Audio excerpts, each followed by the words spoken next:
चलिए बात करते हैं आपका न्यूट्रिशन की, मतलब आपका पोषण। बहुत ही इंपॉर्टेंट टॉपिक है आपके एग्जाम के दृष्टिकोण से। आपकी हर परीक्षा में आपके बैलेंस डाइट और पोषण से आपके क्वेश्चन पूछे जाते हैं। तो आपको पढ़ना है आपका पोषण के अंतर्गत, पोषण में ही आपका है बैलेंस डाइट। बैलेंस डाइट का अर्थ है कि आपका हिंदी में बोलेंगे इसको संतुलित आहार। क्या है आपका संतुलित आहार, ठीक है। आपकी डाइट में ऐसे आहार हों जो आपके जैसे हमें बॉडी को नीड है वैसे वो पूरा करें, ठीक है।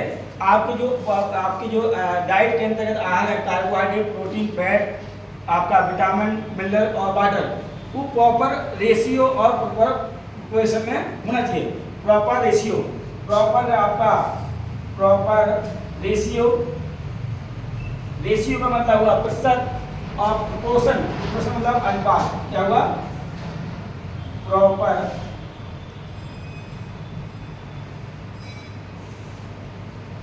मतलब एक आपका निश्चित प्रतिशत में और निश्चित अनुपात में होना चाहिए। ऐसा नहीं कि आप लिखा हुआ है कि आप किसी भी कोई भी आपका जो डाइट का तत्व है, किसी को आप ज़्यादा मात्रा में ग्रहण करें, किसी को आप कम मात्रा में लें, तो आपको समस्या क्रिएट हो जाएगी। कहीं आप प्रोटीन की मात्रा ज़्यादा लेने शुरू करें तो प्रोटीन की आपका मात्रा ज़्यादा लेंगे तो आपको प्रोटीन से संबंधित डिसीज आपको हो जाएंगी। फैट ज़्यादा लेंगे तो फैट से संबंधित आपको डिसीज होने लगेंगी।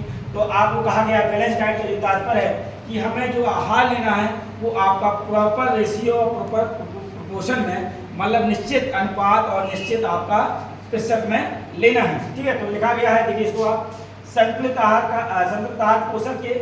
पोषण के निश्चित प्रतिशत और निश्चित अनुपात में। आपसे ये इंटरव्यू में पूछा जाता है, कई बार पूछा भी गया है बैलेंस डाइट है क्या। आप बस कहने लगते हैं बैलेंस डाइट में कि बैलेंस डाइट वह है जिसमें carbohydrate, protein, fat, mineral, water, vitamin पाए जाते हैं। तो बैलेंस डाइट नहीं है ये डाइट के कंपोनेंट्स है। ये डाइट क्या है, कंपोनेंट्स है।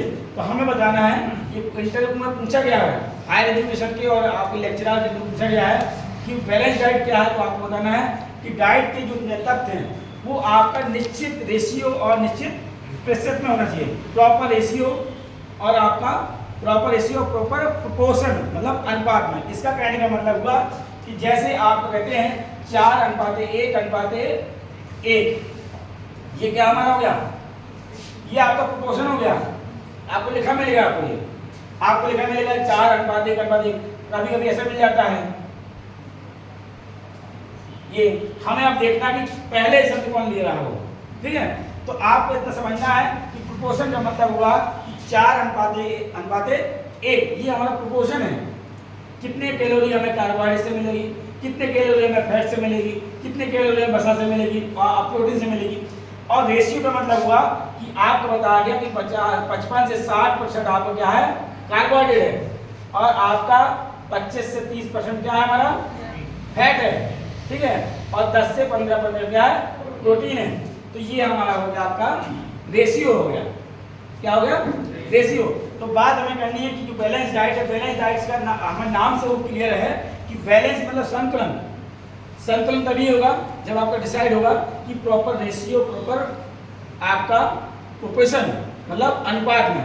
तो आप याद रखना है, दो टर्म बहुत इंपॉर्टेंट इसके लिए है, निश्चित प्रतिशत और निश्चित अनुपात में। मतलब डाइट में जो आहार हो वो आप एक निश्चित अनुपात में हो और निश्चित आपका प्रतिशत में हो, उसे हम कहेंगे बैलेंस डाइट। बैलेंस मतलब संतुलित आहार।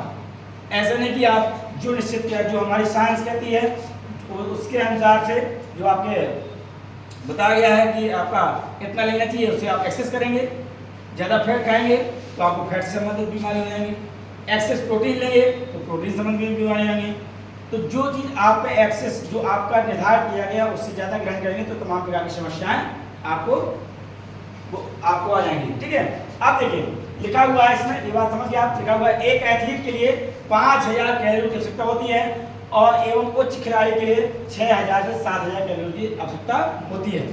ये जो आपका इसमें और एक सामान्य होती है। तीनों पॉइंट आपके इंपॉर्टेंट है। आपका पहले 2 पॉइंट देखिए जरूरी है इसमें।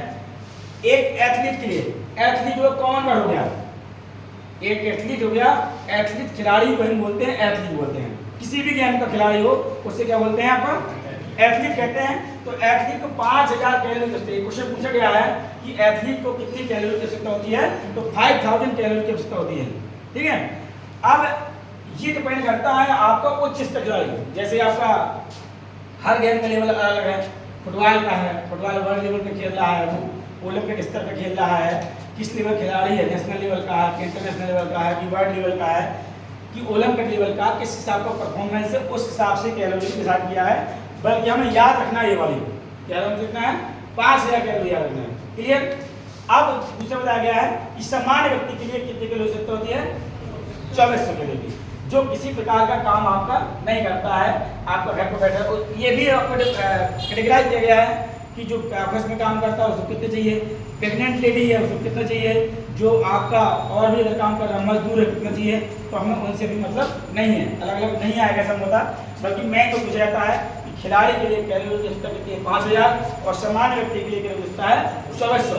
ठीक है, अब इसी में हम निकाले, आगे हम निकालेंगे कि आप 5000 में 5000 का 55 से 60% क्या है, 5000 का 25 से 30% क्या है, और 5000 का 10 से 15% क्या है, आपका कितने ग्राम कैलोरी लेना है, कितने ग्राम आपका उस कितने ग्राम आपको कैलोरी रहेगी।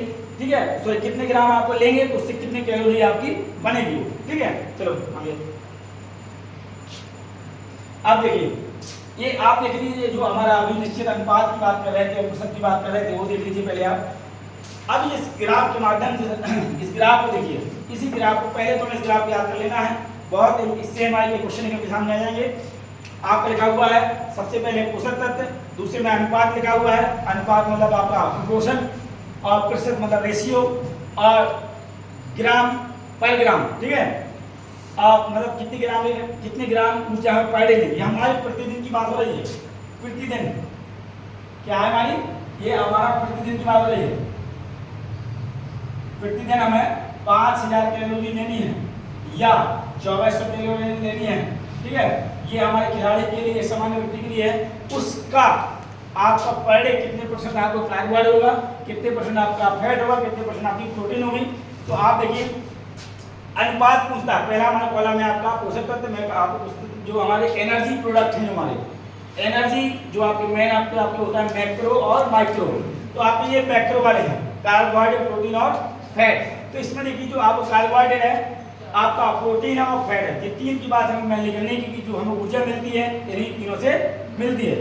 क्वेश्चन ये भी आता है कि विटामिन से ऊर्जा मिलती है कि नहीं मिलती, विटामिन से ऊर्जा नहीं मिलती है, ये भी क्वेश्चन कई बार पूछा गया है। ठीक है, तो ऊर्जा देने वाले ये हमारे तीन पदार्थ, तीन हमारे जो आपके डाइट के घटक हैं, कार्बोहाइड्रेट और आपका प्रोटीन और फैट।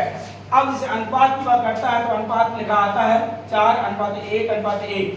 ऑप्शन नंबर 1 ये, ऑप्शन नंबर बी दे दिया आपका 1:1:4, और दे दिया आपका सी दे दिया बोथ कर दिया, और डी कर दिया नन ऑफ दीज कर दिया। तो ध्यान रखना है कि जब क्वेश्चन पूछ रहा है उसमें लिखा होगा, ऑप्शन में लिखा होगा कि आपका पोषक तत्व में कार्बोहाइड्रेट, प्रोटीन और फैट का अनुपात होता है।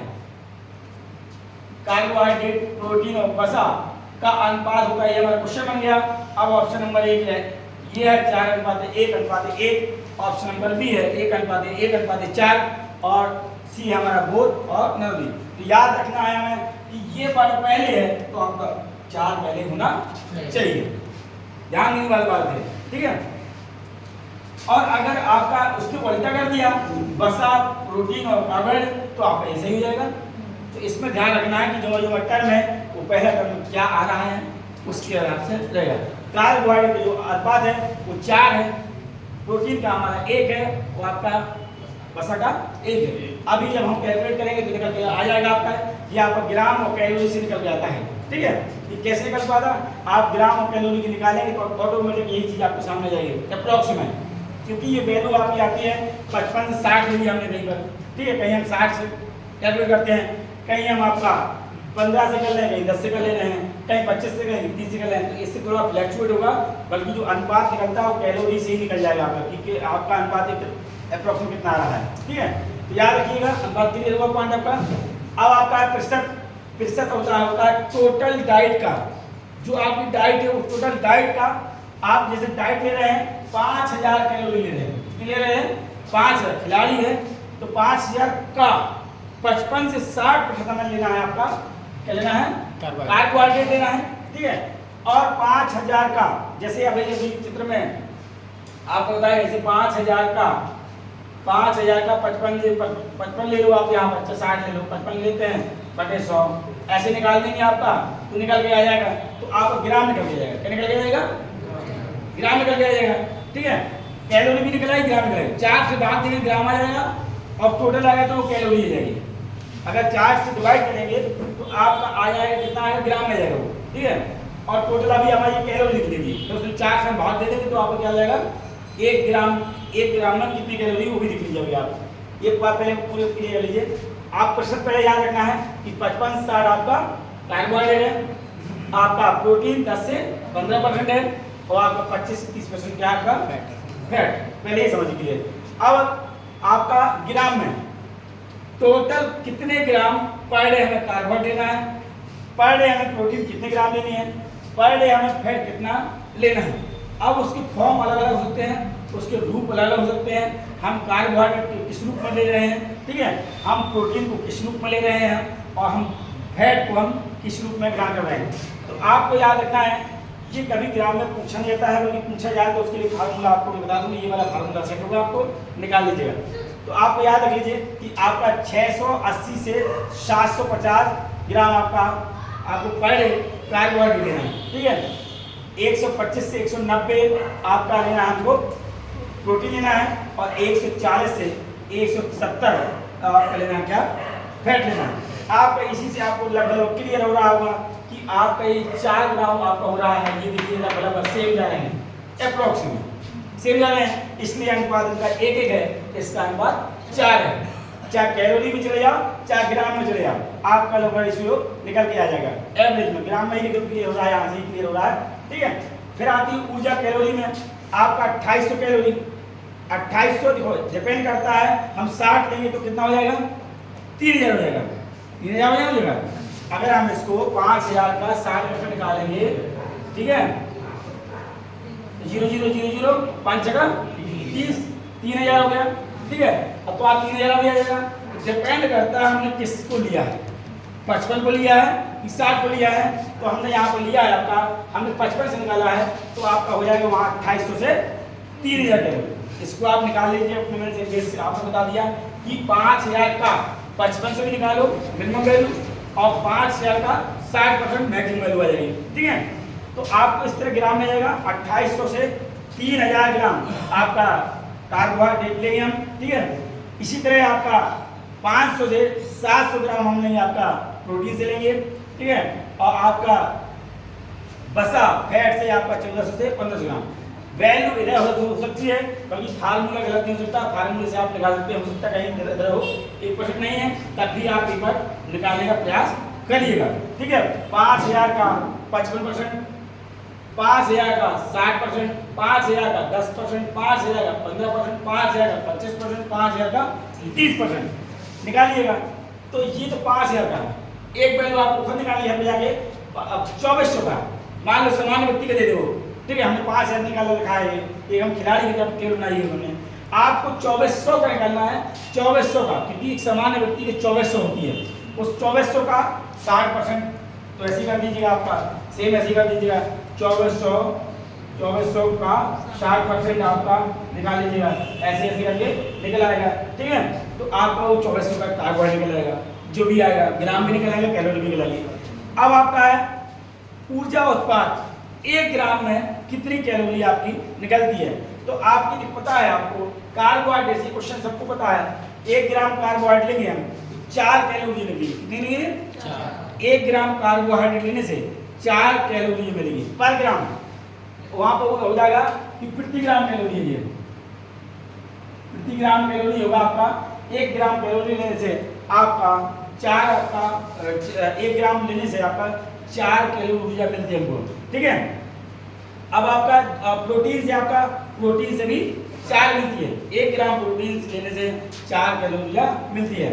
तो इसी तरह बसा से कितनी है 9 कैलोरी, कितनी मिलती है 9 कैलोरी। तो याद रखिएगा कार्बोहाइड्रेट से पर ग्राम 4 कैलोरी, प्रोटीन से पर ग्राम 4 कैलोरी और आपका वसा से 9 कैलोरी। ये भी क्वेश्चन आपके कई बार आ चुके हैं, बहुत सिंपल है, कभी कभी धोखे से गलत भी हो जाते हैं। ठीक है, अब देखिए ये क्वेश्चन हमारे यहाँ समझ जाता है। देखिए इसको थोड़ा सा एक बार देख लीजिए कि आपका जो कैसे कैलोरी निकालते हैं। ठीक है, तो आपको 5000 का मेन हमारा था 5000 कैलोरी हमने खिलाड़ी के लिए 5000 का 60% लिया। ठीक है, अगर हमें एक कॉलम भरना हो, मान लीजिए हम आपको दे दें, आपको क्वेश्चन ये से आ जाए कि माना कि एक खिलाड़ी को 5000 कैलोरी प्रतिदिन आवश्यकता होती है, उसका आपका 60% आपको कार्बोहाइड्रेट है, तो ग्राम में कितनी होगी? तो ग्राम आप कैसे निकालेंगे वो आपको पता होना चाहिए। तो ग्राम निकालने की बात करते हैं हम सबसे पहले। तो आप 5000 60% पता आपको है, अब हमें ग्राम निकालना है। ग्राम कैसे निकालेंगे? तो 5000 5000 गुना 60/100, तो 0 से 0 काट देंगे, 0 से 0 काट देंगे, आपका 6 पंचे 30, मतलब 3000 आपका निकल गया। ये 3000 क्या है हमारी? 3000 एक कैलोरी है। क्या है हमारी? कैलोरी है। 3000 एक कैलोरी है। अब इसको ग्राम में कन्वर्ट करना है, तो पता है कि 1 ग्राम में आपको 4 कैलोरी मिलती है कार्बोहाइड्रेट से। ठीक है, जब 1 ग्राम में 4 निकलती है तो आपको सीधे अब ग्राम को निकालना है, तो इसको क्या करेंगे? 3000 का आपको 3000 में 4 का भाग दे देंगे। ठीक है, तो आपको निकल आएगी आपका 7 चौको 28, यहाँ पर 28 हो गया आपका बटा 2। ठीक है, 0 4 पंचे 20 और आपका 0 750 आपका ग्राम आ जाएगा। तो आया कि नहीं आया? वहाँ 750 आया है। इसी तरह आपका सबको कैलकुलेशन आपका स्वतः ही करना है।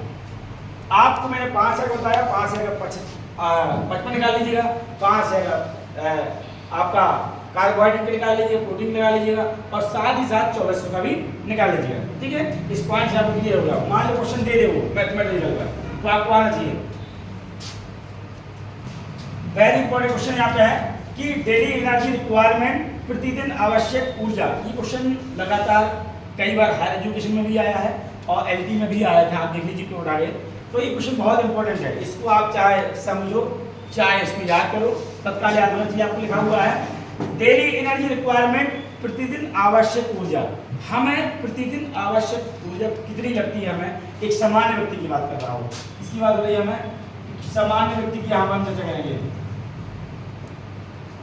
ठीक है, आपको लिखा हुआ है इसका जो फार्मूला है डेली रिक्वायरमेंट एनर्जी मतलब प्रतिदिन आवश्यक ऊर्जा, इसका फार्मूला है निजी आवश्यक ऊर्जा बराबर, ये हमारा है निजी आवश्यक ऊर्जा बराबर आवश्यक बुनियादी ऊर्जा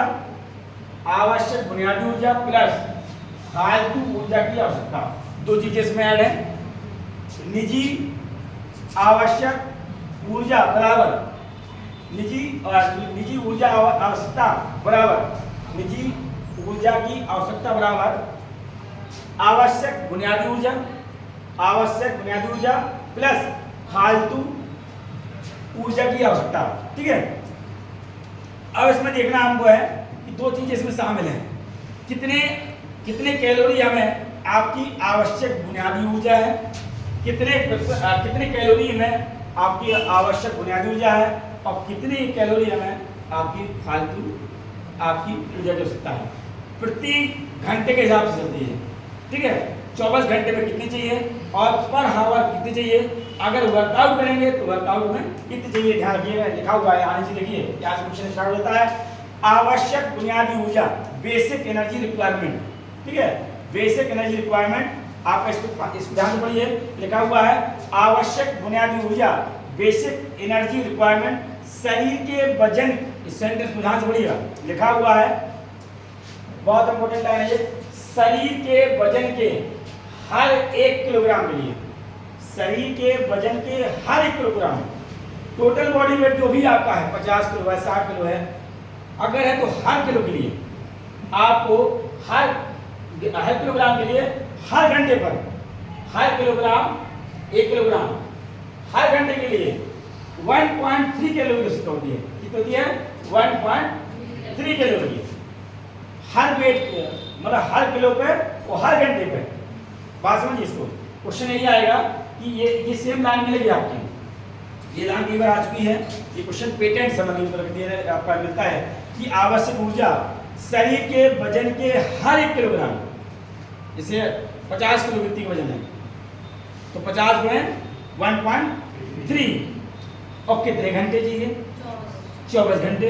तो सिंपल सा आपका है, लिखा हुआ है, यहीं पे लिखा दिया हुआ है, बताइए इतनी है, लिखा हुआ आवश्यक बुनियादी ऊर्जा बेसिक एनर्जी रिक्वायरमेंट शरीर के वजन के हर किलो, ठीक है, ग्राम के लिए हर घंटे 1.3, ये आप रख लो, 1.3 कैलोरी की आवश्यकता होती है। किसी एग्जाम्पल देखो, यहाँ पर एग्जाम्पल लिखा हुआ है, जैसे 50 किलोग्राम वाले एथलीट को रोजाना रोजाना मतलब 24 घंटे रोजाना आपका कितने कैलोरी आवश्यकता होगी आपको, ठीक है, बेसिक एनर्जी। तो आपको पता है कि प्रत्येक घंटे हमें एक चाहिए, तो एक 24 घंटे होते हैं, पूरा आपको दिन रात मिला के आपको होते हैं 24 घंटे होते हैं, ठीक है। रोजाना मतलब एक जो गिना जाता है पूरा आपका होता है 365 दिन होते हैं, तो इस तरह हमारा एक दिन मिलता है, रात और दिन मिला के तो 24 घंटे हुए, तो 1.3 मल्टीप्लाई 24, ठीक है। अब व्यक्ति कितने वजन का है? व्यक्ति कितने वजन का है? 50 का, तो हर किलो को चाहिए उसको, ठीक है। चाहे आप जैसे कर लो, चाहे ऐसे कर लो 1.3 गुणा 50 और गुणा 24, चाहे कहे इनका कर लो 1.3 गुणा 50, इनका जो वैल्यू है मान लो जो भी वैल्यू आती है उसमें जो भी वैल्यू आई उस वैल्यू मान लो जो भी आती है x y z उसमें फिर आपका हम 24 गुणा कर देंगे, वैल्यू आती है तो भी निकलेगा, वही आएगा आपका, ठीक है। तो याद रखना है कि आपका पर हावर पर घंटे, ठीक है, और पर किलोग्राम के हिसाब से हमको निकालना है। तो याद रखिएगा, आपका हो जाएगा कैलकुलेशन, ये होगा आपका 1.3 मल्टीप्लाई 24 मल्टीप्लाई 50। आप कैसे भी गुणा कर लो, चाहे 50 से पहले कर लो, चाहे 24 का पहले कर लो, कोई इससे फर्क पड़ने वाला नहीं है, क्योंकि यहाँ और कोई आपका सिंबल नहीं है, ठीक है। तो याद रखिएगा, तो आपका निकल के आएगा, तो आप मोबाइल से भी कर सकते हैं, ऐसे करने क्या मिलेगा, आपका कर लीजिए, आपका आएगा 1560 कैलोरी की आवश्यकता पड़ेगी। कितने की पड़ेगी?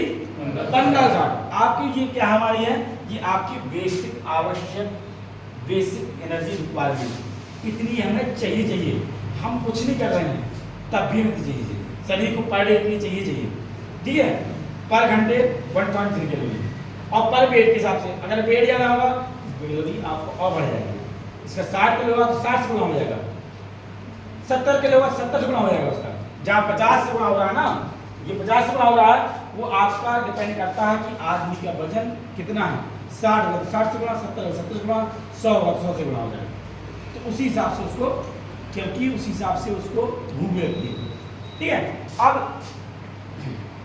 नेक्स्ट इसमें है आपका, अब देखिए नेक्स्ट कह रहा है कि आवश्यक फालतू ऊर्जा, ये भी देखो आप, बहुत इंपॉर्टेंट ये भी है आपका, इसी से जुड़ा हुआ है, ये भी क्वेश्चन आपका आया हुआ है, लिखा हुआ है आपका कि एक्स्ट्रा एनर्जी रिक्वायरमेंट, क्या लिखा हुआ है, एक्स्ट्रा एनर्जी रिक्वायरमेंट, ध्यान पड़िए, हर घंटे किए जाने वाले अभ्यास, हर घंटे किए जाने वाले अभ्यास, अभ्यास मतलब व्यायाम, एक्सरसाइज, ठीक है, के लिए आपको अपने शरीर के वजन के हर 2 किलोग्राम, तो आपका हर 2 किलोग्राम हो गया, क्या हो गया, हर 2 किलोग्राम के लिए 85 कैलोरी की आवश्यकता होती है। क्या कह रहा है, पढ़ो उसको, हर घंटे किए जाने वाले अभ्यास के लिए जितने घंटे अभ्यास करेंगे उतनी बार आपको गुणा करना पड़ेगा, 1.5 का, ठीक है। हर घंटे किए जाने अभ्यास के लिए आपको आपके शरीर के वजन के हर 2 किलो, ठीक है, के लिए आपको क्या करना पड़ेगा, 8.5 कैलोरी की आवश्यकता पड़ती है। माना कि एग्जाम्पल देखो, यहाँ पर एग्जाम्पल 50 किलो वजन वाले एथलीट के लिए, एग्जाम्पल वही है, 50 किलो वही व्यक्ति ले रहा हूँ, 50 किलो वजन वाले एथलीट के लिए 2 घंटे का अभ्यास सख्त चलता है, हम उसको 24 घंटे में से 2 घंटे अभ्यास कराते हैं, ठीक है। अभ्यास सत्र के बदले तो क्या हो जाएगा, जब हमारी आपका एक पॉइंट कितना आया 5, कितने घंटे अभ्यास चल रहा है 2, और कितने किलो करती है 50 किलो, ये भारत वर्ष हो जाएगा, सिर्फ हम 2 घंटे अभ्यास करा रहे हैं। अगर घंटे बढ़ाएंगे तो कैलोरी हमारी बढ़ जाएगी, ठीक है। तो वैल्यू आएगी हमारी कितनी, 850 कैलोरी की आवश्यकता पड़ेगी। कितनी पड़ेगी, 850 कैलोरी की आवश्यकता पड़ेगी, ठीक है। तो 850 हमारी ये हो गई, और पहले कितनी थी 1650, 1550।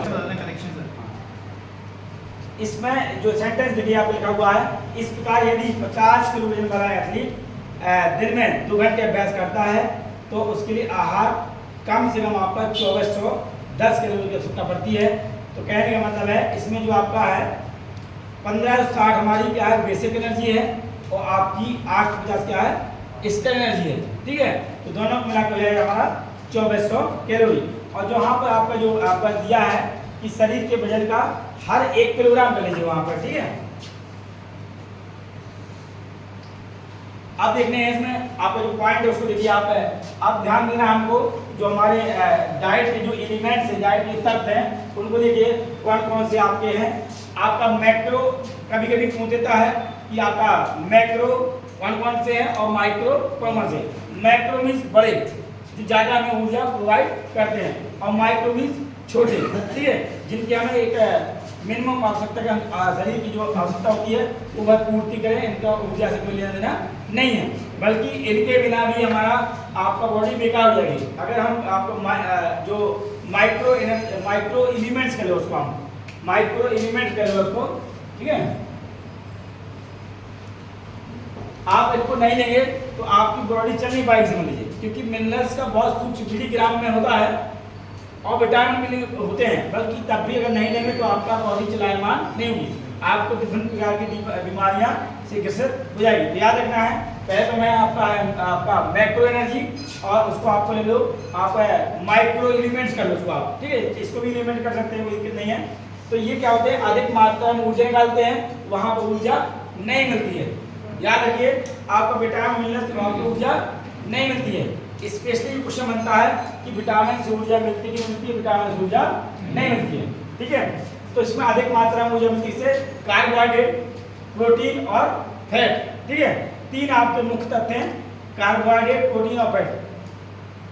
अब इसमें देखिए, अब कंपोनेंट ऑफ बैलेंस डाइट हम पुनः प्रवासी चलते हैं। अब इनके बारे में आपने कंपोनेंट कार्बोहाइड्रेट कैसे मिलकर बना, हमें ध्यान देना है कि कार्बोहाइड्रेट किन किन आपके तत्वों से मिलकर बना हुआ है, प्रोटीन किन किन तत्वों से मिलकर बना हुआ है, और आपका फैट किन। जैसे पूछ देता है कि आपका N का मतलब क्या है, N का मतलब नाइट्रोजनियस, आपका प्रोटीन में N जुड़ जाता है तो इनको देखना है कार्बन, हाइड्रोजन, नाइट्रोजन, ठीक है।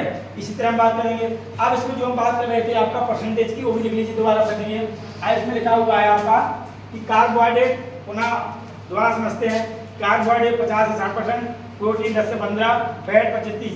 अब यहाँ पर देखिए 1 ग्राम कार्बोहाइड्रेट से 4.1 कैलोरी, कहीं 4 मिलेगा कहीं 4 मिलेगा, ठीक है। 4.1 कैलोरी मिलती है।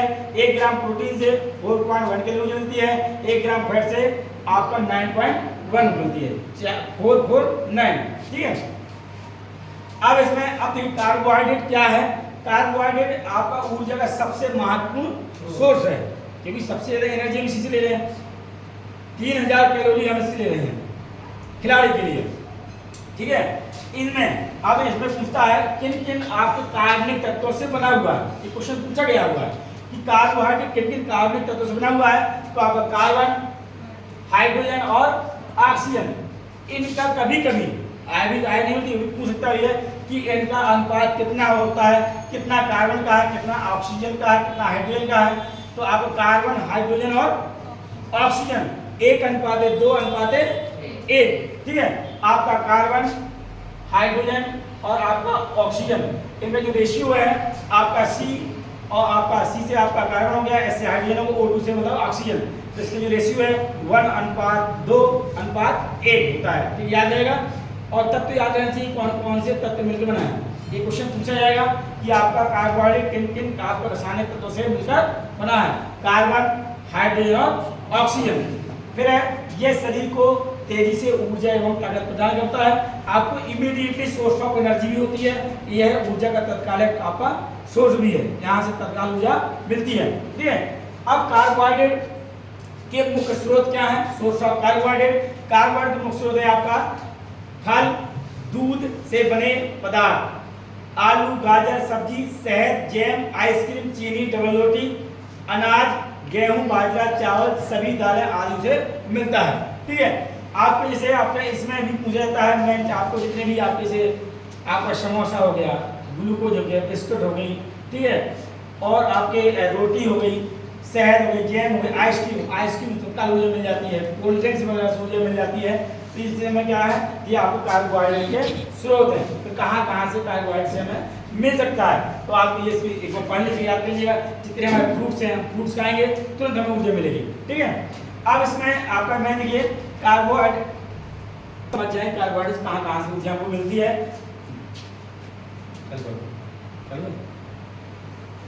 कार्बोहाइड्रेट में आपका C1H2 और O1, ठीक है, कार्बन, हाइड्रोजन और ऑक्सीजन, मतलब कितने कितने अणु होते इसमें होते हैं।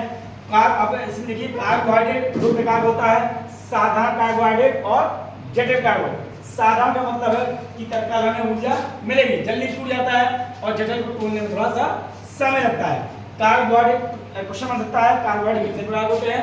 कार्बोहाइड्रेट आपके दो प्रकार के होते हैं, साधारण कार्बोहाइड्रेट और जटिल कार्बोहाइड्रेट। ठीक है, अब साधारण कार्बोहाइड्रेट दो प्रकार होते हैं, ये भी क्वेश्चन आया हुआ है कि साधारण कार्बोहाइड्रेट दो प्रकार होते हैं, मोनोसैकेराइड और डाइसैकेराइड। ठीक है, आपके दो प्रकार के हैं, मोनो और डाई। मोनो मींस एक और डाई मींस दो। ठीक है, अब मोनोसैकेराइड में जो है आपका इसके अंदर क्या कहा था, ये भी क्वेश्चन एक दो बार पूछा गया है कि मोनोसैकेराइड में आपका ग्लूकोज, फ्रुक्टोज और गैलेक्टोज आते हैं। इसको याद कर लीजिएगा कि आपका मोनोसैकेराइड में ग्लूकोज, फ्रुक्टोज और गैलेक्टोज। क्वेश्चन आ सकता है कि मोनोसैकेराइड के अंदर आते हैं glucose, option number 1 glucose, option number 2 fructose, option number 3 galactose और ऑल द एबव या उपयुक्त में से सभी। तो मोनोसैकेराइड जो है आपका ग्लूकोज, फ्रुक्टोज और गैलेक्टोज। फिर डाइसैकेराइड है, डाइसैकेराइड के अंदर आपका है माल्टोज, सुक्रोज और लैक्टोज। माल्टोज, सुक्रोज और लैक्टोज। ठीक है, अब इसी में आपका जटिल है, कार्बोहाइड्रेट में आपका है यह एक प्रकार का होता है पॉलीसैकेराइड। इसमें आपका ग्लाइकोजन, स्टार्च और सेलुलोज रहता है। ठीक है, जटिल में आपका है ना ग्लाइकोजन, स्टार्च और सेलुलोज। अब यहाँ देखिए इसमें ग्राफ में आपको क्लियर हो जाएगा, वही चीज जो आपको ग्राफ में बनाई गई है। आपको कार्बोहाइड्रेट में आपका सादा कार्बोहाइड्रेट है, इसके दो पार्ट है आपके, मोनोसैकेराइड और डाइसैकेराइड।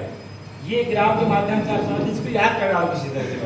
कार्बोहाइड्रेट के दो पार्ट है आपका, मोनोसैकेराइड और डाइसैकेराइड। ठीक है, मोनोसैकेराइड के तीन पार्ट हैं, ग्लूकोज, फ्रुक्टोज और गैलेक्टोज। ठीक है, अब उसमें आपका है डाइसैकेराइड में देखो ये आपका इधर लेके गए हम।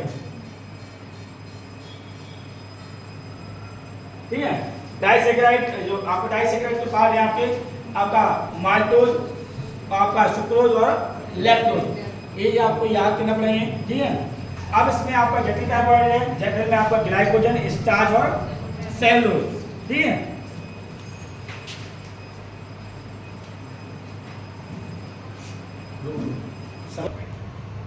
सर ने कहा एमकेट मत करो, तुम्हें जॉब दिलवा देते हैं।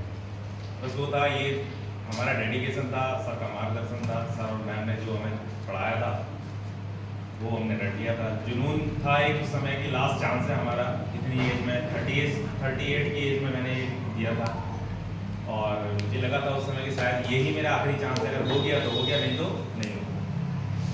तो जुनून था एक, और मुझे फ़ायदा मिला था थोड़ा कोरोना काल का। उस समय क्लास डिस्टर्ब रही, लेकिन हम सर के टच में रहे, जो सर ने बताया था। घर पे भी उसी प्रकार से स्टडी करते रहे, एक दिन में पूरे नोट्स निकालने, एक दिन में पूरे टेस्ट पेपर करने, और एक दिन में जो अन्य नोट्स थे हमारे पास, जो सर से अलग किताबें सर ने बताई थी, वो हम बनाते थे। तो 3 दिन में तीनों चीज़ रिवाइज हो जाती थी, और बाद में कंडीशन ये आ गई थी कि हम बैठे बैठे आँख बंद करके पूरे नोट्स पलट थे। इतना इस प्रकार से उसको रट लिया था। बस ये एक रीज़न था कि हम, जुनून इस कदर था कि नहाते भी नहीं, नहाने का टाइम खराब होता, बस पढ़ते रहते थे। और परिवार साथ में था, मेरे पास 2 कमरे थे, 3 कमरे, तो मैं एक कमरे में अपने आप को बंद कर लेता था। उठा, पढ़ लिया, फिर सो गया, फिर उठा, फिर पढ़ लिया। क्या टाइम हो रहा है क्या नहीं हो रहा है ये कभी पता नहीं।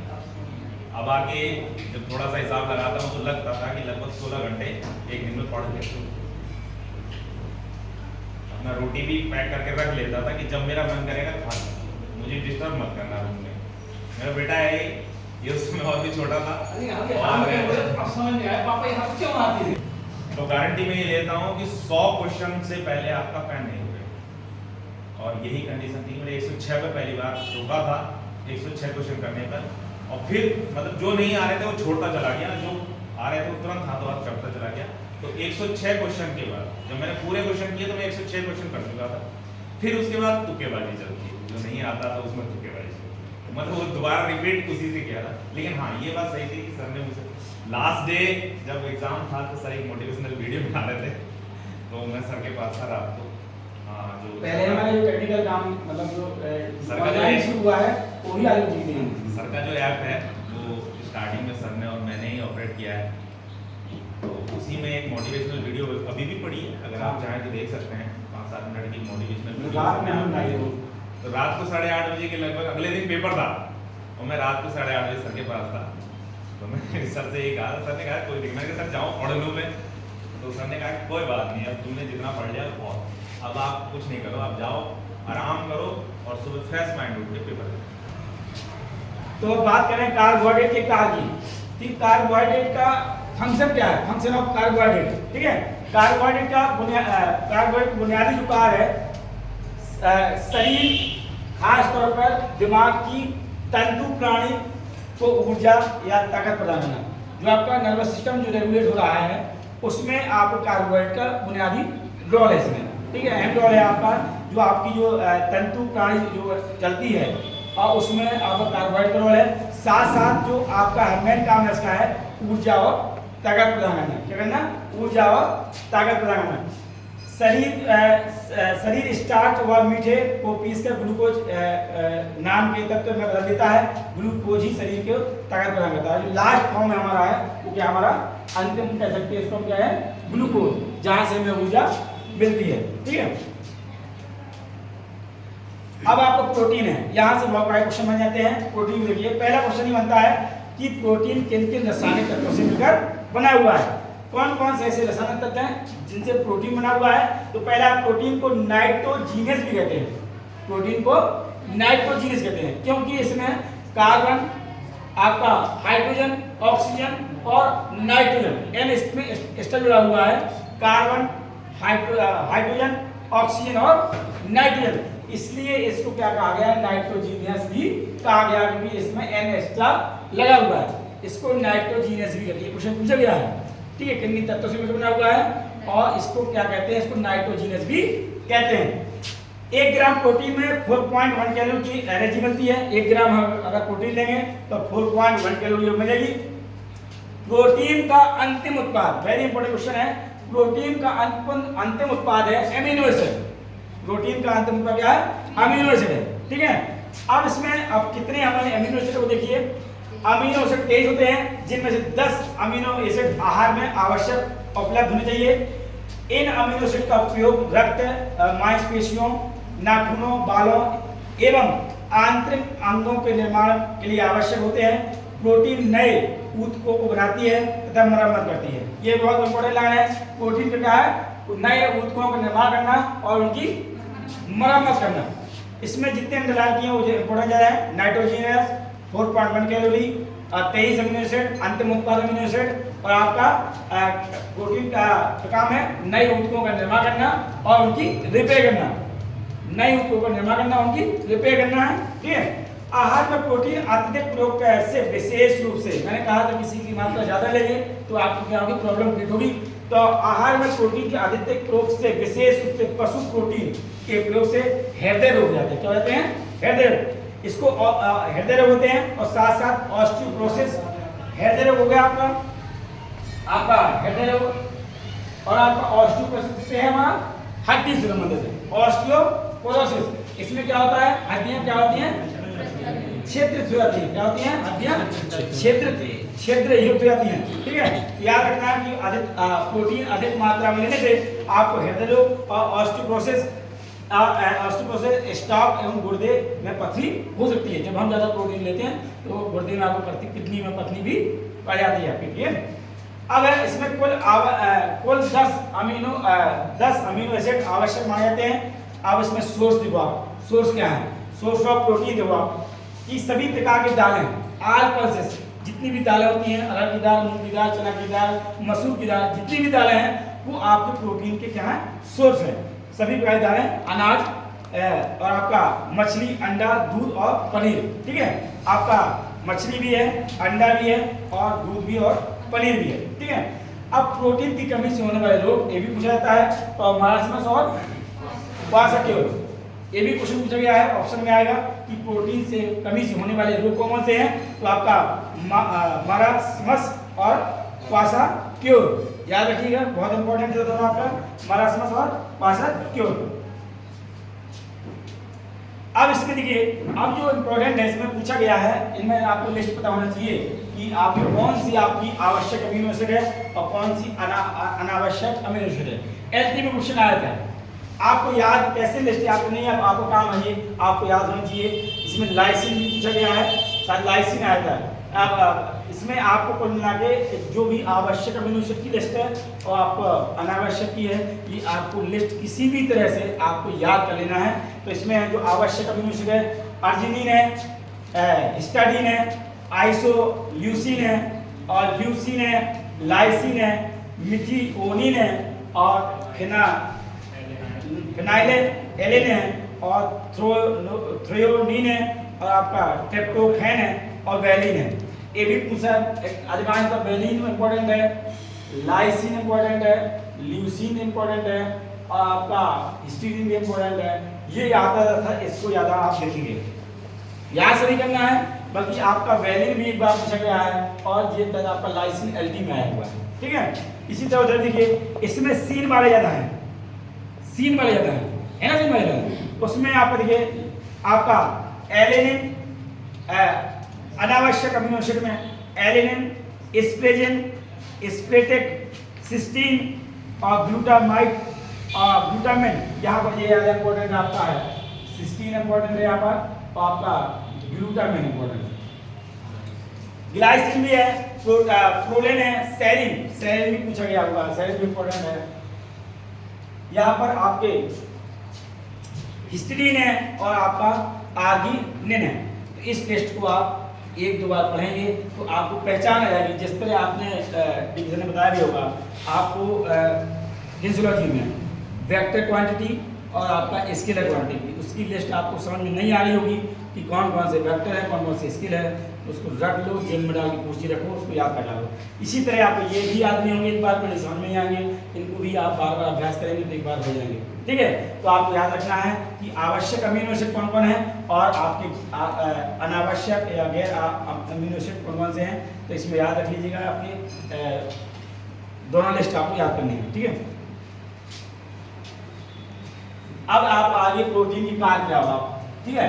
प्रोटीन की कार्य देखो, उसमें आप प्रोटीन की कार्य देखिए, प्रोटीन की कार्य टूटी फूटी कोशिकाओं को मरम्मत करना है। हमने पहले बता दिया था ये कि रिपेयर करता है, क्या करता है, प्रोटीन टूटी फूटी कोशिकाओं की मरम्मत और नई कोशिकाओं को बनाने में सहायक होता है। ये बहुत इंपॉर्टेंट फंक्शन है प्रोटीन का, क्या करता है, प्रोटीन टूटी फूटी कोशिकाओं की मरम्मत और नई कोशिकाओं को बनाने में सहायक होता है, ठीक है।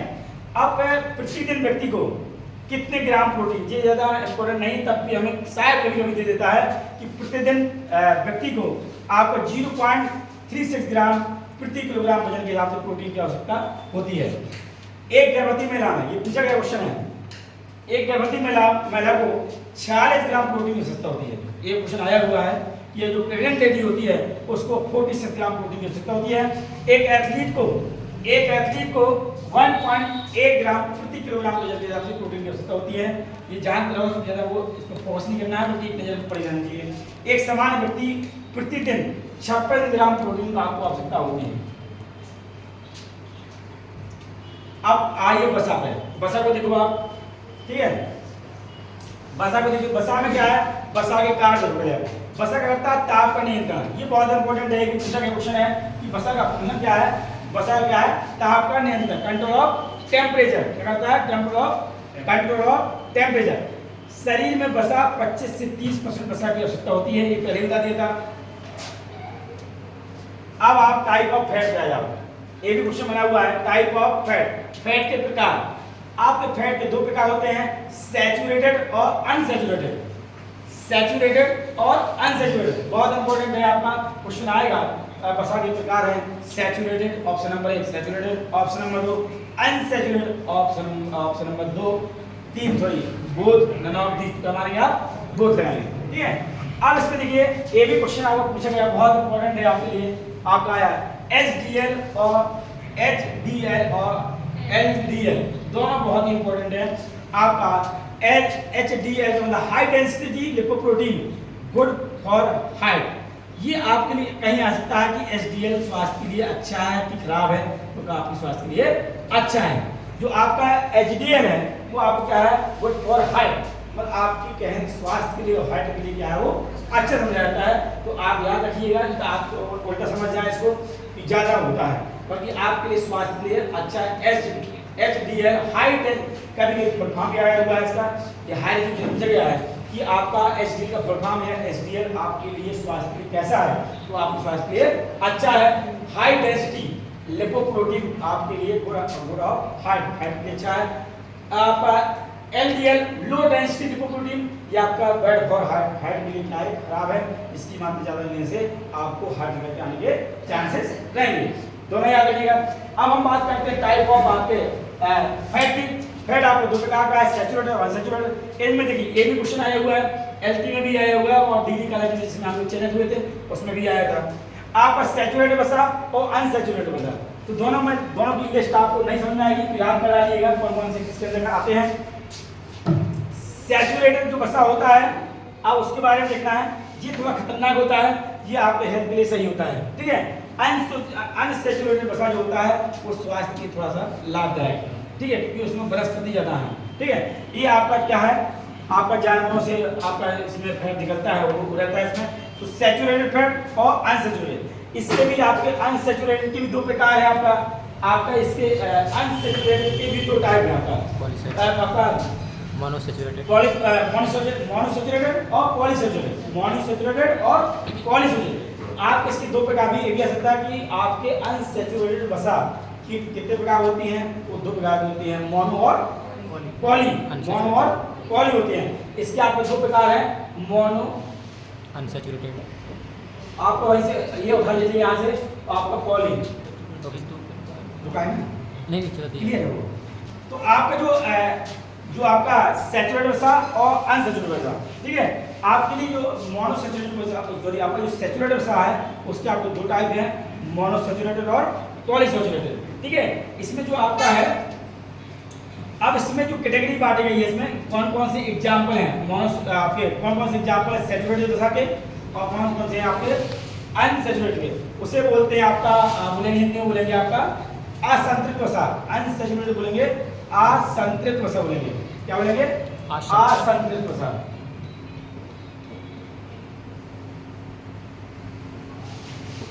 ऐसे बोलेंगे संतृप्त वसा, ठीक है। इसके दो भागों में बांटा गया है, आपको ये लिस्ट याद करनी है कि इसके अंदर कौन कौन से आते हैं। तो इसके अंदर मोनोमांस, सैचुरेटेड फैट, अब ये देखना है कि कौन कौन से आपके सैचुरेटेड फैट हैं, ठीक है। तो मोनोमांस, गाय का मांस, सुअर का मांस, पनीर, मक्खन, बिस्किट, ये क्या है आपका, ये आपका संतृप्त वसा है। संतृप्त हिंदी है और आपका सैचुरेट क्या है, इंग्लिश वर्ड है वो, क्लियर, याद रखिएगा। सैचुरेटेड मतलब संतृप्त वसा, ये आपके लिए हेल्थ के लिए भी थोड़ा सा नुकसानदायक है, ठीक है, क्योंकि इसमें जानवरों से फैट इसमें है, बड़े जानवरों को नहीं है, ठीक है। वो आपका क्या है, वनस्पति होगा। तो ये आपका जो है अनसैचुरेटेड, आपका असंतृप्त वसा। असंतृप्त वसा है जो आपका अनसैचुरेटेड है, इसमें सूरजमुखी का तेल, इसका आपका सूरजमुखी का तेल, जैतून का तेल, सूखे मेवे का तेल, तिल का तेल और मछली का तेल, ये वेरी इंपॉर्टेंट है आपका। पूछा गया हुआ है कि मछली का तेल किस वसा के अंतर्गत आता है, सैचुरेटेड कि अनसैचुरेटेड, इसमें हमारा अनसैचुरेटेड में। याद रखिएगा, आपको बहुत इंपॉर्टेंट है, समझ लीजिए, सैचुरेटेड वसा और अनसैचुरेटेड, इसी को बोलेंगे संतृप्त, उसे बोले असंतृप्त बोलेंगे। इसमें आपका जितने हैं जानवरों वाले हैं, ठीक है, वो आपको क्या है, वनस्पति। तो वनस्पति वाला फैट कम नुकसानदायक होता है, ये आपका सैचुरेटेड आपको ज्यादा नुकसानदायक होता है। याद रखिएगा, मोटा मांस, गाय का मांस, सुअर का मांस, पनीर, मक्खन, बिस्किट आपके क्या है, आपके किसमें सैचुरेटेड मतलब संतृप्त वसा में है। और अनसैचुरेटेड में आपको क्या है, सूरजमुखी तेल, जैतून का तेल, सूखे मेवे, तिल का तेल, मछली का तेल, सबसे ज्यादा इंपॉर्टेंट है आपका मछली का तेल, क्योंकि सभी आपको लग रहे हैं वनस्पतियों के हैं, मछली वनस्पति नहीं, इसलिए सबसे ज्यादा इंपॉर्टेंट है। ये पूछा गया क्वेश्चन है, यूपीएससी में आया था 2000 आपके 18 में आया था, ठीक है। इसमें थोड़ा और सुन लीजिए, ये तो क्लियर होगा आपका। इससे अनसैचुरेटेड दो टाइप का होता है, मोनोसैचुरेटेड और पॉलीसैचुरेटेड, ठीक है। मोनो में आपका एक आपका डबल बॉन्ड का होता है, और जो पॉली होता है 2 से अधिक बॉन्ड का बना होता है, ठीक है। साधारण तौर पर सैचुरेटेड फैट कोलेस्ट्रॉल स्तर को बढ़ाते हैं। साधारण तौर पर सैचुरेटेड फैट आपके कोलेस्ट्रॉल स्तर को क्या कहते हैं, बढ़ाते हैं। और आपको जो असंतृप्त वसा हुआ है, असंतृप्त के अंदर आपका जो पॉलीसैचुरेटेड होता है, वो आपके कोलेस्ट्रॉल को कहते हैं घटाते हैं। जो असंतृप्त वसा है आपका अनसैचुरेटेड है, उसमें आपको पॉली जो है वो क्या करता है, फैट को घटाता है, ठीक है।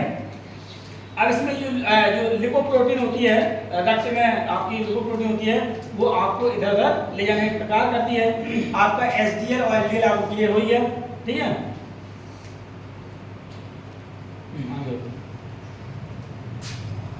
अब आपका विटामिन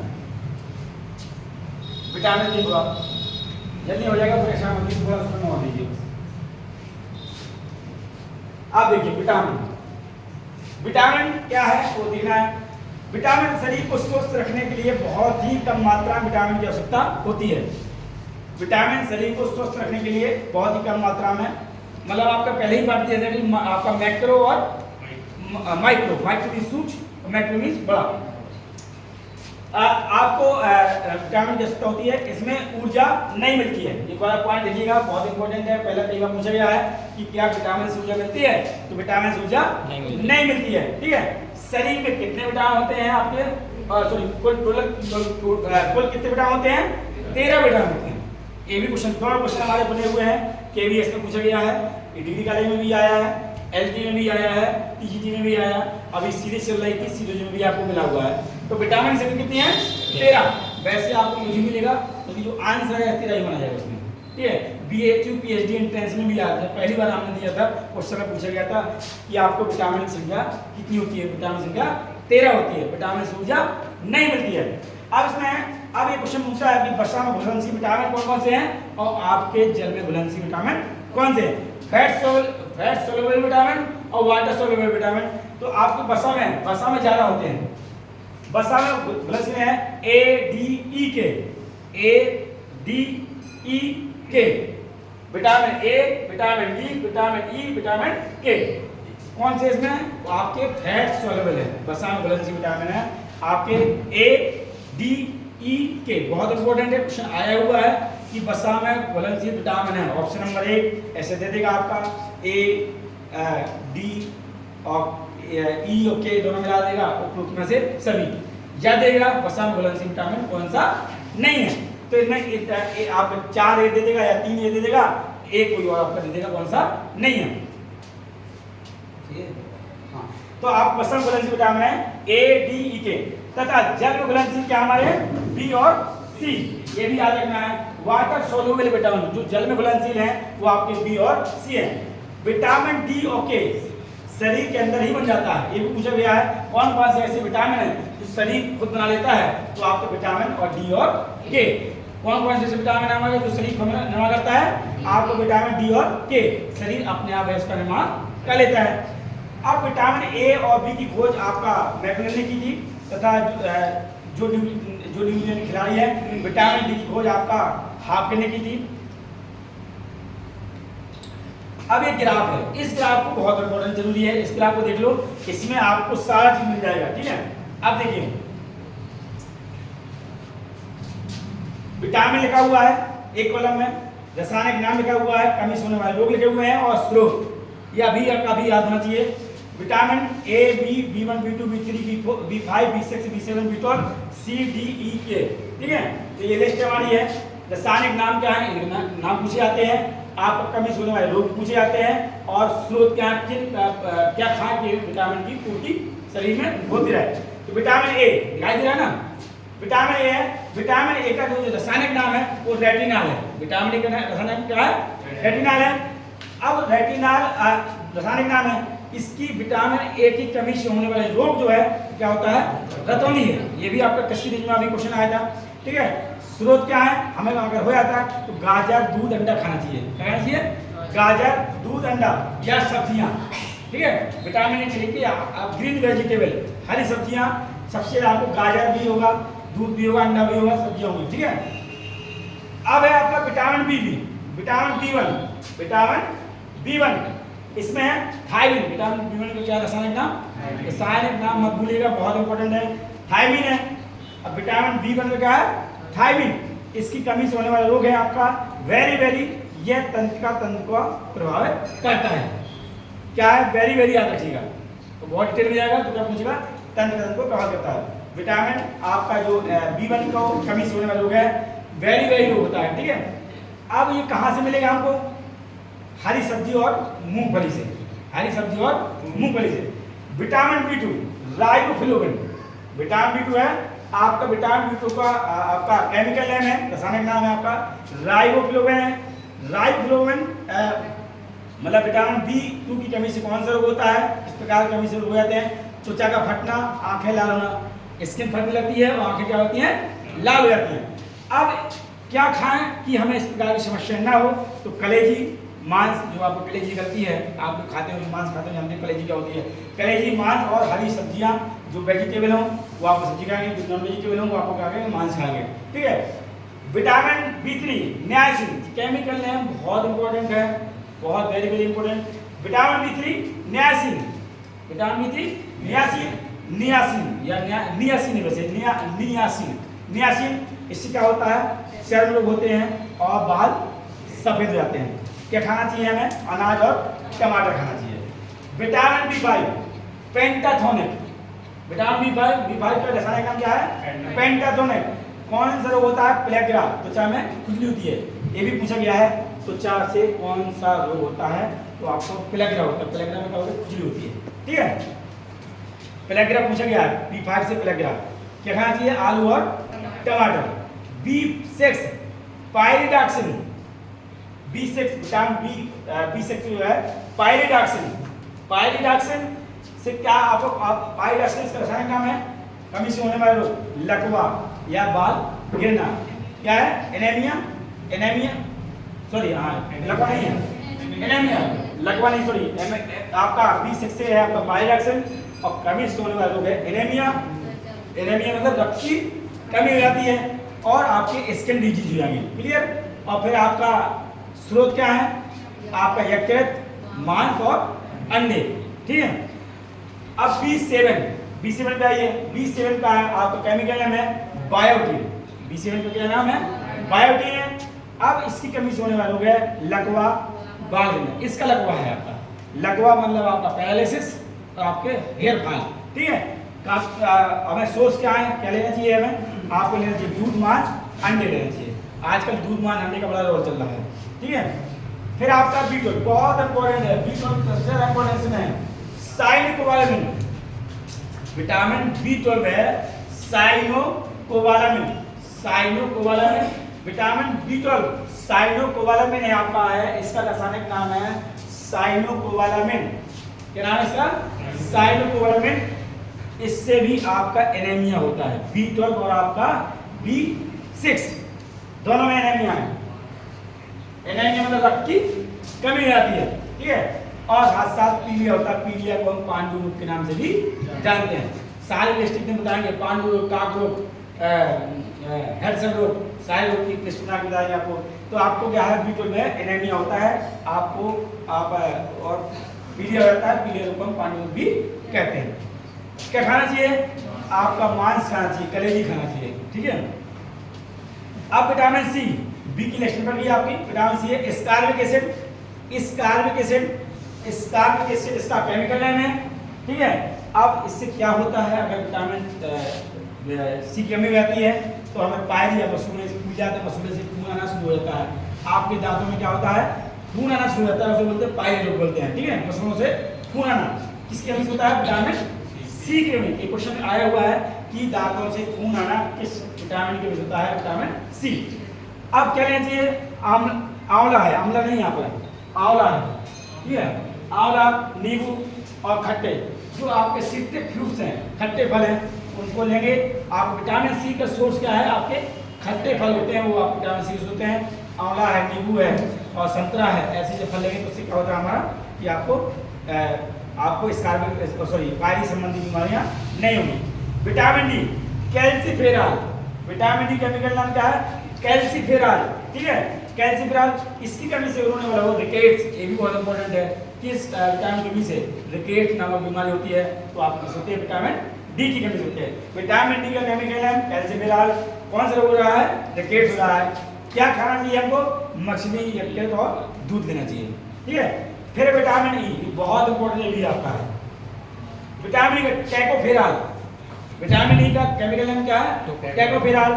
आपका इससे क्या होता है, आपकी जो लेडीज होते हैं उनमें बाजपन, मतलब बच्चे पैदा करने की, चाहे पुरुष हो चाहे महिला हो, उनमें बाजपन होने की समस्या हो जाती है। मतलब आप अगर विटामिन डी कमी आती है तो आपकी जो स्पर्म बनते हैं, स्पर्म आपका बनना कम हो जाता है, ठीक है। तो आपको विटामिन ई केमिकल नाम क्या है, टैकोफेरॉल। और आपका विटामिन ई कमी से क्या होता है, बाजपन की समस्या होती है। इसमें क्या खाना चाहिए हमें, आपको पत्तेदार सब्जियां और साथ साथ अंकुरित चने, अंकुरित चने का यूज करना चाहिए। विटामिन के, नेप्थोक्यूनोन, विटामिन के क्या है, नेप्थोक्यूनोन, नेप्थोक्यूनोन, ये भी बहुत इंपॉर्टेंट है। विटामिन के का केमिकल नेम क्या है, नेप्थोक्यूनोन। अब इसकी कमी से होने वाला रोग क्या है, रक्त का थक्का न बनना, ब्लड क्लॉटिंग नहीं होती है। अगर विटामिन के की कमी होती है तो ब्लड क्लॉटिंग आपकी नहीं होगी। और क्या खाना चाहिए, हरी सब्जियां। अब इसमें देखना है, एक बार फिर अपना देखते हैं। Vitamin A retinal, vitamin B1 thiamine, vitamin बी2 riboflavin, vitamin B3 niacin, vitamin B5 पेंटाथोनिन, vitamin B6 pyridoxine, vitamin बी7 biotin, vitamin B12 cyanocobalamin, vitamin C स्कारबिक acid, ठीक है। Vitamin D calciferol, vitamin E टैकोफेरॉल, vitamin के नेप्थोक्यूनोन। ये तत्काल याद होना चाहिए, मैं कल पूछूंगा आपसे, ठीक है।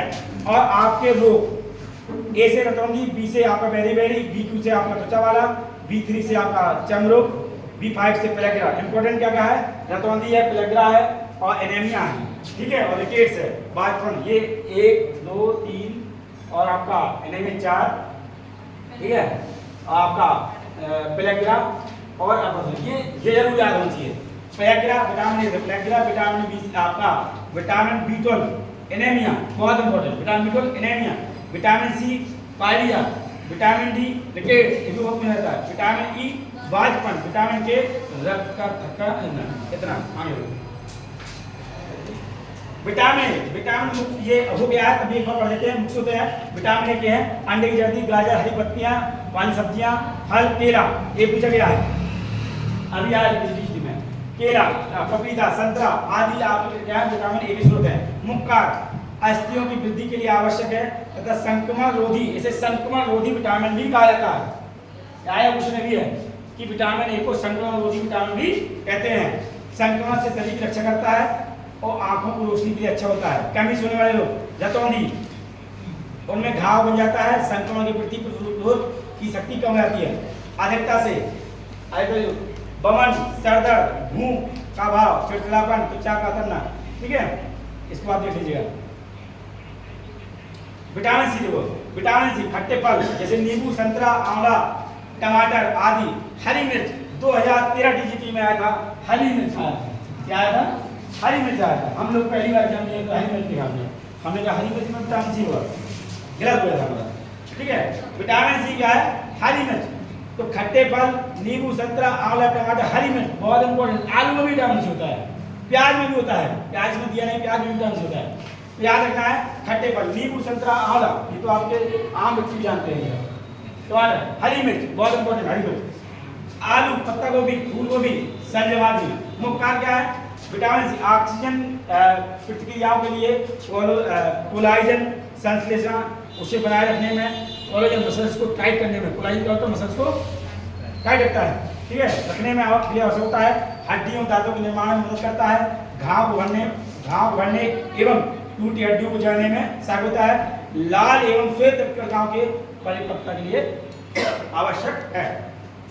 अब है कमी से होने वाला रोग, स्कर्वी, संयोजी ऊतक तंतुओं का समान रूप से विकास न होना, रक्ताल्पा, संक्रमण रोग की प्रतिरोध क्षमता घट जाना, नीला या गुप्त हो जाना, जो इंपॉर्टेंट होता है।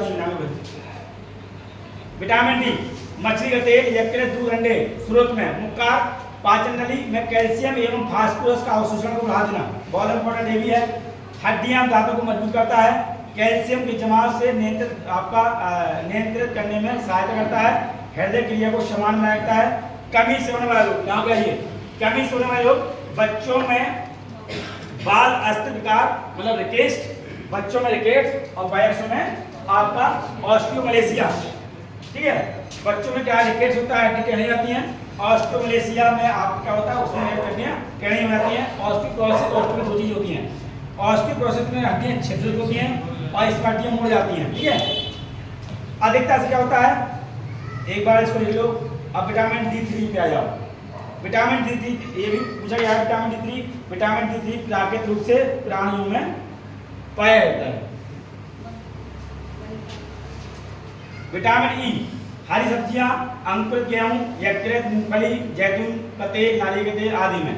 मुक्कार, लाल रक्त कोशिकाओं के टूटने और हीमोग्लोबिन को प्लाज्मा में मुक्त होने से रोकता है। पेशियां एवं तंत्रिकाओं को शक्ति प्रदान करता है। एंटीऑक्सीडेंट क्या करता है, ये पूछा हुआ क्वेश्चन है, इसे एंटीऑक्सीडेंट के रूप में भी जानते हैं एंटीऑक्सीडेंट। कमी से होने वाले लोग, पुरुषों में नपुंसकता, स्त्रियों में गर्भाशय, गर्भस्राव, पेशियों में दर्द, दुर्बलता, नवजात शिशुओं में हेमालिटिक एनीमिया हो जाता है। आपका दो इंपॉर्टेंट है, पुरुषों में नपुंसकता और स्त्रियों में बांझपन, ठीक है।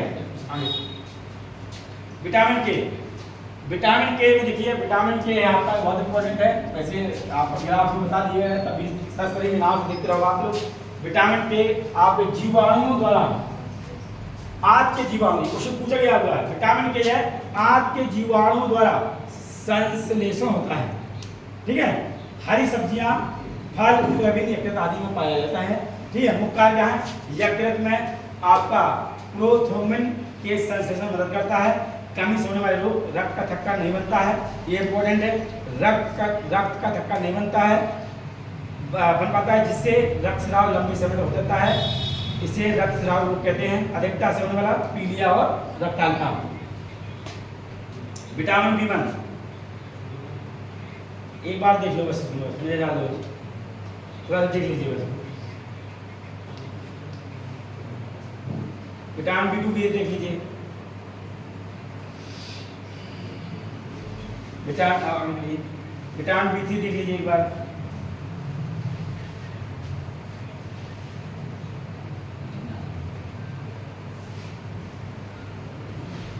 B5 देखिए,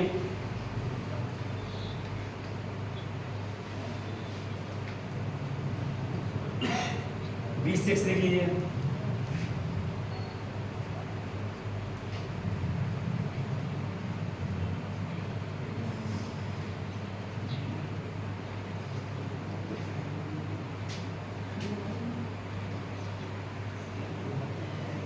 ये देखिए आपका विटामिन B12, मांस, मछली, यकृत, दूध, पनीर, अंडे आदि में पाया जाता है। आंत के जीवाणु द्वारा भी संश्लेषण होता है, ठीक है। मुख्य कार्य है RNA के संश्लेषण के लिए तथा लाल अस्थि मज्जा में लाल रक्त कोशिकाओं के उचित निर्माण के लिए आवश्यक होता है। कमी से होने वाले लोग, रक्ताल्पा, मैंने आपका रक्ताल्पा और सर्वांगीण दुर्बलता, रक्ताल्पा याद रखिएगा।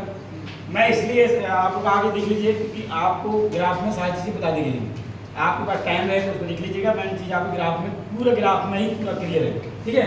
जो टेबल बनाई थी तो क्लियर था। आगे मिनरल्स, अब यहाँ से यहाँ देखिए, बस 5 घंटे का बचा हुआ है।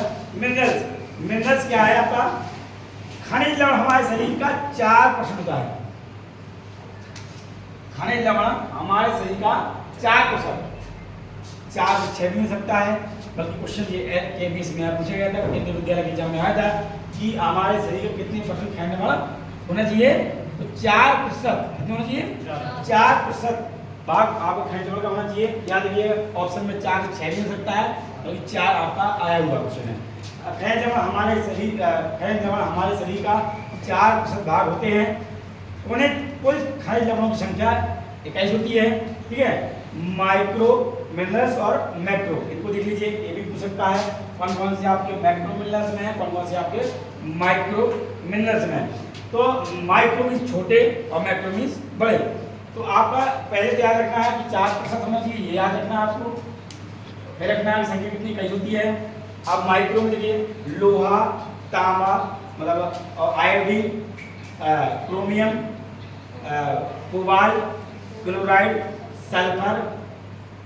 माइक्रो में आपका लोहा मतलब आयरन, तांबा, iodine, chromium, cobalt, chloride, sulphur.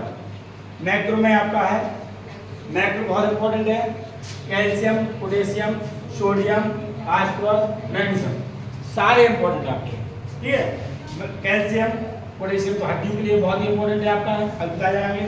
Calcium, potassium, sodium और आपका फास्फोरस और मैग्नीशियम, सब में यम लगा हुआ है, याद रखिए। इसमें यम क्या है हमारा, वो आपका मैक्रो बड़े है। अब आइए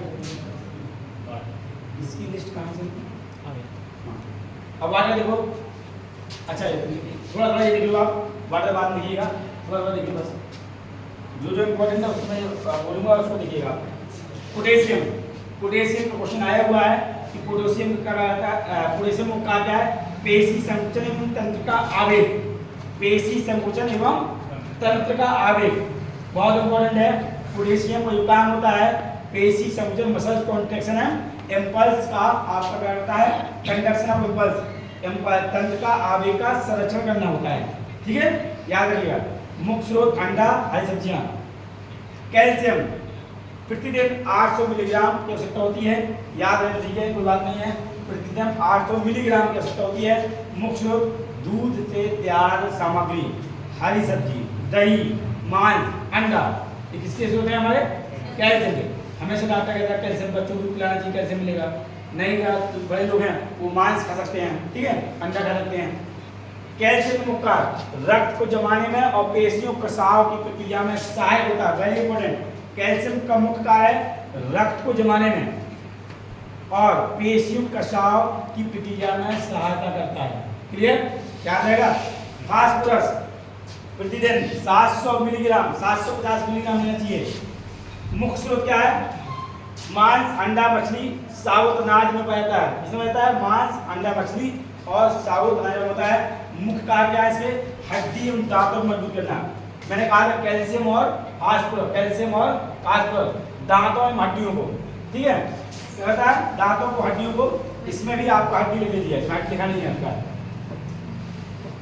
हड्डी को मजबूत बनाता है, ठीक है। कैल्शियम में क्या है, आपको कैल्शियम भी आपका हड्डी को, क्योंकि मेन काम हमारा है, क्वेश्चन आया हुआ है कि आपका हड्डी को मजबूत बनाने में सहायक कौन कौन से मिनरल है, तो आपको कैल्शियम और फास्फोरस, सबसे ज्यादा कैल्शियम फिर फास्फोरस, ठीक है। तो आपका फास्फोरस मुख्य हड्डी एवं दांतों को मजबूत बनाने में सहायक होता है। मैग्नीशियम, अब आए मैग्नीशियम में हरी स्रोत क्या है, हरी सब्जियां, फल, केले, दूध, मांस पाया जाता है। ये भी आपका हड्डियों की उचित संरचना, हड्डियों की उचित संरचना, तंत्रिका एवं पेशी क्रियाशीलता के लिए आवश्यक होता है, आवश्यक है। और पेशी तंत्र एवं तंत्र का क्रिया हेतु, ठीक है। तो याद रखिए इसमें भी आपका तंत्र क्रिया हेतु भी आपका है, ठीक है। मैग्नीशियम में भी तंत्र क्रिया हेतु और आपका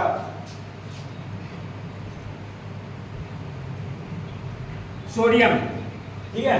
सोडियम को देखो आप, सोडियम में आप पाए आओ साधारण नमक, अधिकांश खाद्य पदार्थ, ठीक है, कार्य शरीर के समस्त अंगों को क्रियाशील बनाए रखता है। तंत्र का आवेग बहुत इंपॉर्टेंट ये भी है, नमक का आपका जो होता है सोडियम, वो भी आपका तंत्र का आवेग को चलाने में बनाता है, ठीक है। सल्फर, ये भी आपका क्वेश्चन आया था, सल्फर क्या आया था, बहुत इंपॉर्टेंट है। सल्फर समस्त प्रोटीन वाले खाद्य पदार्थ, समस्त प्रोटीन वाले खाद्य पदार्थ सोर्स हैं उसके। और प्रोटीन की तरह सभी ऊतकों के लिए आवश्यक होता है। यह 12 एवं नाखून की निर्माण, ये आया था वेरी इंपॉर्टेंट, DSSB में आया था। कहाँ आया था? दिल्ली वाले एग्जाम में आया था कि 12 एवं नाखून के लिए सहायता करते कौन? सल्फर। 12 एवं नाखून के निर्माण में सहायता करते कौन करते हैं? सल्फर, बहुत इंपॉर्टेंट है। नेक्स्ट आपका लोहा, मुख्य स्रोत सेब, पालक, बथुआ। पालक बथुआ बहुत ज्यादा आपका आयरन पाया जाता है, जानते हैं आप, ठीक है। टमाटर में भी होता है बहुत ज्यादा, ठीक है।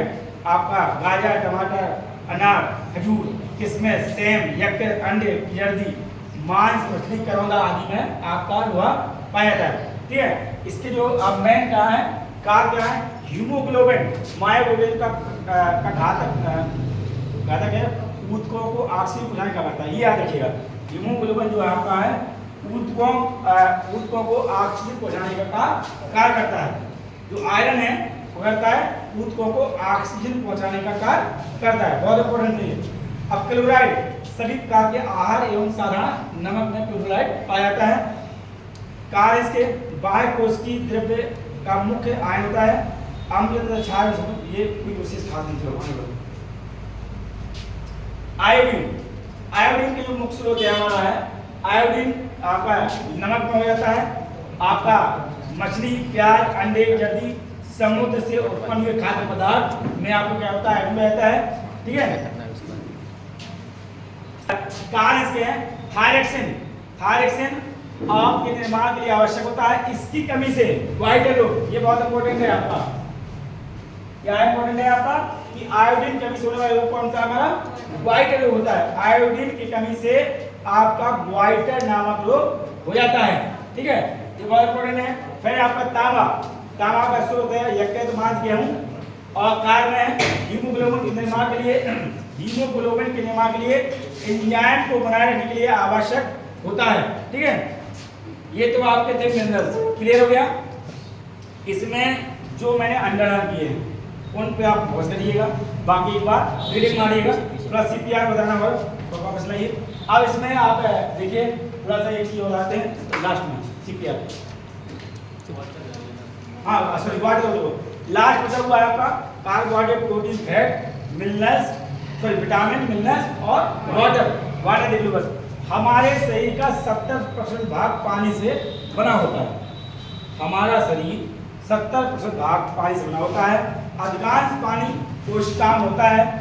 व्यक्ति को प्रतिदिन 8 गिलास पानी की आवश्यकता होती है, ठीक है।